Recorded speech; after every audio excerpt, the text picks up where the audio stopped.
Als een wiere prinses die neeroosdien had, zwaaide Trea de eerste joert naar het publiek langs de carnavalsoptocht in Snits. Ek de leut en de gein emancipeerd.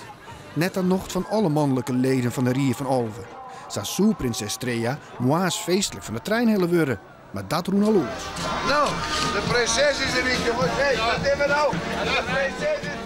Hier toch beter een prins neem ik in. Nou, dat zou kunnen, maar het is elk jaar hetzelfde, hoor. Nou, dat ging altijd wel zijn. Ja, hè? Dat ging nooit wat. Nee, dan hier je dit net al. Ze hielden 2 jaar weer om, hier is een prachtige prins. En die hier dan wel een periode van wil, dan nemen ze een prinses en we hebben alleen maar problemen gehad. De prinses van een iep en wij mee hiende beter verviesmiddel als de trein. En dus konden de mannelijke leden van de Rie van Alve achter een roon naar het stadhuis, dat ze voor Alve dagen de stadskaai van Drabbelterp oerlangen kregen. Ja, het voelt bij mij, het klinkt heel raar, maar eigenlijk heel vertrouwd. En ja, ik weet niet. Ik zou het wel als baan willen doen. Zie je nou zelfs een beetje dat je een emancipatiedaad stellen? Ja, en ik denk dat de emancipatie toch nog steeds niet er helemaal doorheen is, hoor. Want ja, zelfs binnen onze vereniging waren er toch ook mensen die moesten aan wennen dat er in één keer geen prins was, maar een prinses. Die vonden het niet zo leuk.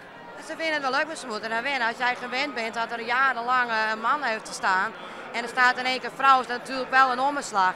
En ja, vrouwen worden toch in de maatschappij in hogere functies niet altijd nog geaccepteerd, hè. Dan moet je wel jezelf bewijzen. Ik moet zeggen dat er een schok door de vereniging ging. Maar nog zelfs onder de Raad van Elden, die schrokken me eigenlijk dood. Dat het eigenlijk voor de eerste keer nu plaatsvond. Als eerste officiële dier mocht de carnavalsprinses de Agamaalbokaal uitreiken. De jaarlijkse prijs voor waar het een speciaal inzet had voor de Snitser Mierskip. En die prijs gaat dit hier naar de Blauwhuister Dakkapel. De huisband van de carnavalsvereniging die er dit hier mee ophoudt. Wees eens eerlijk. Voor de eerste keer een prinses. Kun ze wel wat feest vieren? Nou, ze kan echt feest vieren, hoor.